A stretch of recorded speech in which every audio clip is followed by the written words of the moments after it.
Hi everyone, welcome to Mindful Crafts and More. I am Katrina. If this is your first time checking out my channel, welcome. Take a look at this video or any of my other videos, and if you find yourself inspired, join my channel. Don't forget to hit the like button on this video though before you do that. For those of you guys who are returning, welcome back. I really appreciate you just hanging out with me for a bit. Don't forget to hit the like button, guys. All right. So today I thought that I would just give you a little intro into tatting. I previously showed you guys a few of my pieces that I had made with some of my tatting, and I did get a little bit of feedback from a few of you guys that were interested in knowing a little bit more about it and perhaps some videos on how to do it. So I thought this would be a great way to just kind of start and to give you a frame of reference. All right, so tatting actually is a handcraft that is a form of lace making. And even though it looks very, very intricate, it's actually a durable lace in the way that it is made and not as delicate as you might think. The reason is because the way the stitches are made in tatting, the stitches are made on a core of the thread that you are using, and that helps to make it durable. Tatting has been around probably since the 1800s. We think, yeah, the early 19th century, there was tatting.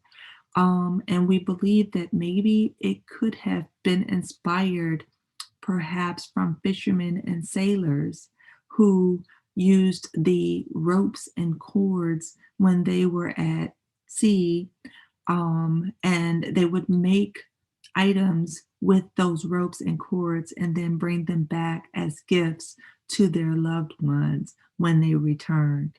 So what we're thinking is that perhaps some of the ladies got inspired by that and kind of figured out how to do a similar type of handcraft art form with fine threads and whatnot that kind of resembled those types of things that they had received. So it's kind of awesome to learn that about a craft, right?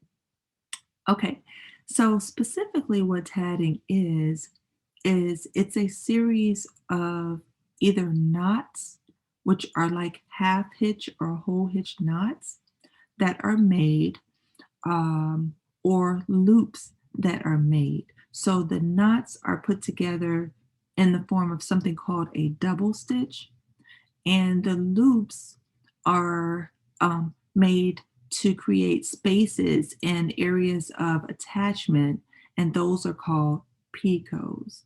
All right. So, yeah, so those are kind of the basic stitches and the basic understanding of what tatting is all about. Now, the materials used for tatting can vary. There is more than one way to do tatting. Um, you you can use a shuttle to tat your items, and a shuttle could be like this one here. All right, and this one has um, a cord, a craft cord. This is what's on here, and it's wrapped in, and this is kind of like a bobbin, okay, but this is not a removable bobbin. So you actually have to hand wind your thread on this shuttle. And then it has a point here that is used to kind of help you to either make spaces or to connect. That's what this is for. Some of them will have a hook on the end of them. Some of them actually do have removable bobbins. This particular one just does not. All right. And these actually come in more than one size. There are smaller ones. This is a larger size bobbin, but there are smaller bobbins that I'll show you in a bit. All right. The other thing that you can do for tatting, in addition to using the bobbins, or the shuttles is you can use a needle. So there's a needle tatting technique, and this is an example of a tatting needle. Now, the interesting thing about this needle is if I take and rotate it, what you notice is it never gets wide where the eye of the needle is. So the eye of the needle is the same exact diameter as the remainder of the needle. And that's really, really important because with this type of um, implement, you are making your stitches on the needle and then you have to transfer them onto the thread that you are going to use. Whereas with the shuttle, the stitches go immediately onto the thread that you are using. So you can get the same type of finished piece, but the techniques are just a little bit different. Yeah, so two different ways to do tatting. All right, so now what kind of things can you make with tatting? I said it was lace, right? Well, traditionally the things that were done with tatting were very beautiful trimmings, very beautiful collars, um, lots of just beautiful embellishments. You could use it in the millinery area. So in hat making and things like that, you could make gloves. You can make baby shoes. You could make just beautiful, beautiful items. You can actually make scarves and things like that. It definitely takes a while because it's very, very intricate work, but I have seen just some very beautiful pieces that have been done. You can make doilies with tatting, bookmarks, things like that. So the sky's the limit once you learn the technique and understand how you can connect the rings and the chains and things like that together to get the different pieces that you would like to get. Okay. So yeah, so you can make quite a few different things. Now, the way I learned how to tat was a friend of mine several years ago, and I think this is maybe about 7 years ago. We were talking, and she asked me about the different crafts that I knew how to do.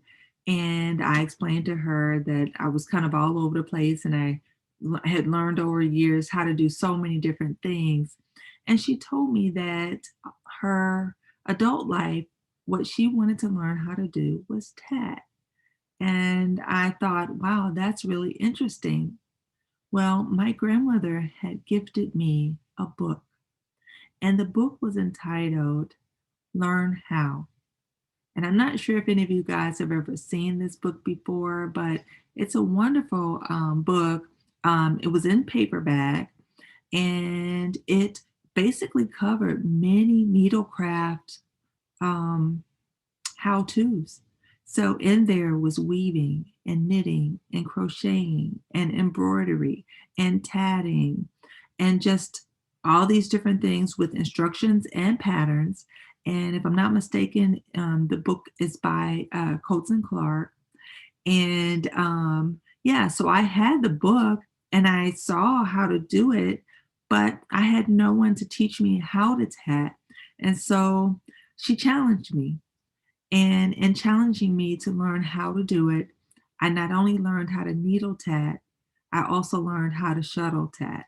And I did it from watching videos and taking classes online and just reading lots of books and trying and failing and getting frustrated and putting it down for a while. But it was really, really wonderful that I just kind of stuck with it because I thought I wanted to learn. I told her I would learn, so I'm going to do my best to try to learn how to do this. And so yeah, so now I learned how to do it, and now I can teach other people. So I hope to be able to pass on what I have learned to you guys.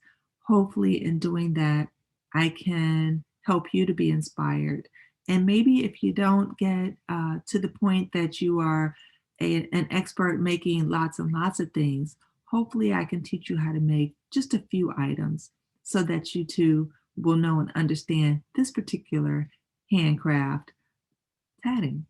All right.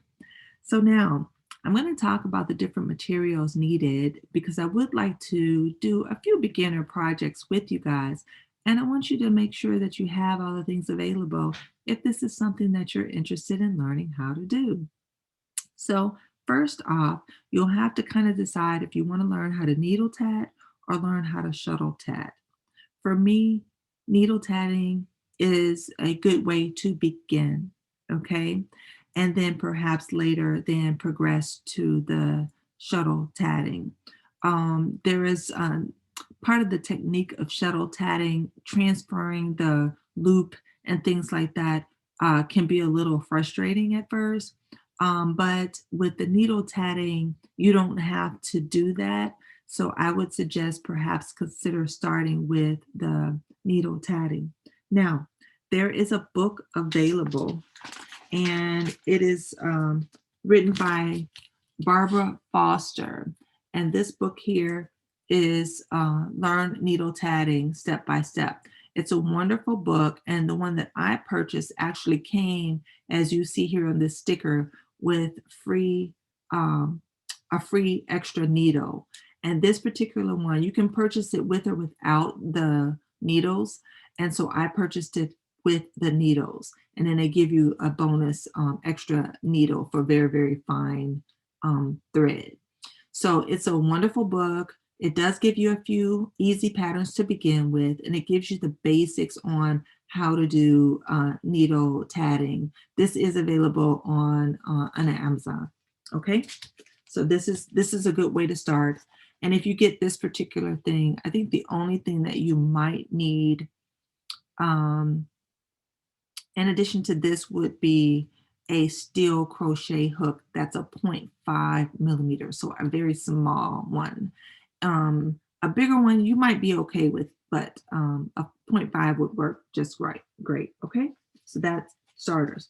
Now, another thing that you could do is if you just wanted to get the needles, this is by Handy Hands, okay? And this one also is available on Amazon.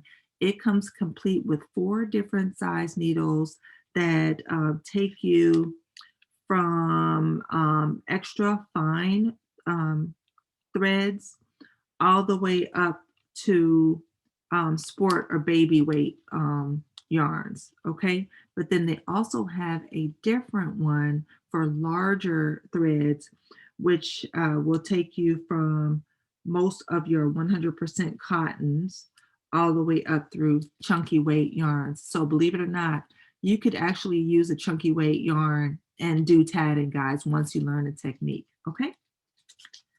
All right, now, if you want to learn to shuttle tat, then you would need to get several shuttles. This one is by Clover, and it used to come as a set of about 5 or so. These are the small shuttles. And then if you see this here is a larger shuttle. And so when I put it up to here, you see it's larger. And it just means it's going to hold more of your thread. Okay, it's going to hold more thread. That's the only difference between the two. They work exactly the same. Okay. All right, so either needles or shuttles are where you would start, okay? And then the next thing would be your threads. Okay, so threads that you could use to start with would be perhaps a size 5 crochet cotton. You could perhaps use a size 3 crochet cotton or a size 10 crochet cotton. Okay, so those would be a nice place to start to use those cotton threads. What I did though was I went to the store, and in the store you can find this craft cord. Okay, so this craft cord would probably be like a size 5, I would say, because it's a little thicker than the size 10 crochet cotton. But it works up beautiful and makes beautiful pieces. And each skein of this is 10 whole yards of cord. Okay, and this is the same cord that you would use to make friendship bracelets or things like that. Very easy to find, readily available. You can find this in Walmart, Joann's, Michael's, different places like that. Okay, very easy to find, beautiful colors. It comes in variated colors as well as solid colors, and it's not expensive. Okay, that way you would have a variety as opposed to if you purchased a whole um, piece of your size 10, then you're kind of stuck with just one color. So this is a nice place to start to get the multi-pack color of the cotton cord. Okay, so that's what I would say. Now, the other thing that you could do, say you didn't want to wait for a delivery, which actually nowadays the deliveries are getting a lot better and faster. One thing that I did when I first started is this is a doll needle. And for any of you guys who do doll making, you may have some of these. And these actually are useful. And you could use these for perhaps a size 10 crochet cotton. It would work just fine. The only downside to this particular needle is the tip is very, very pointy and you could poke yourself if you're not careful. So you just have to be careful when you're tatting if you're using a doll needle. But you probably wouldn't be able to use any other type of needle. And the reason is because the tatting needle, the eye of the needle is in line with the body of the needle.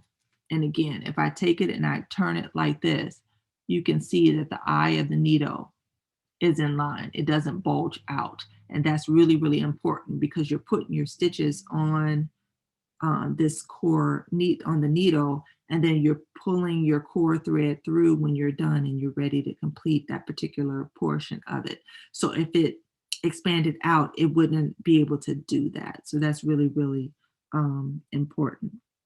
The other thing you would need would be a measuring tape, a pair of scissors, and like I said, perhaps a very small steel crochet hook that could be used when you need to join pieces together or things like that. And yeah, that's about it. So just a few materials that you would need if you're interested in learning how to do this handicraft, which has been around for a long, long time. So if you guys are inspired, I hope so. Come along with me on this journey to explore a new handcraft, explore tatting. All right. So I hope you like this video. I will put a new one up soon. Hopefully we'll be able to do an intro into tatting so that you can do your first tatted project. And it's going to be fun and exciting, guys. Come along on this journey with me. All right. So I look forward to seeing you guys real soon. I hope you guys continue to stay mindful, continue to stay healthy, um, stay crafty, guys. Blessings to each and every one of you guys. Have a wonderful week. Take care now.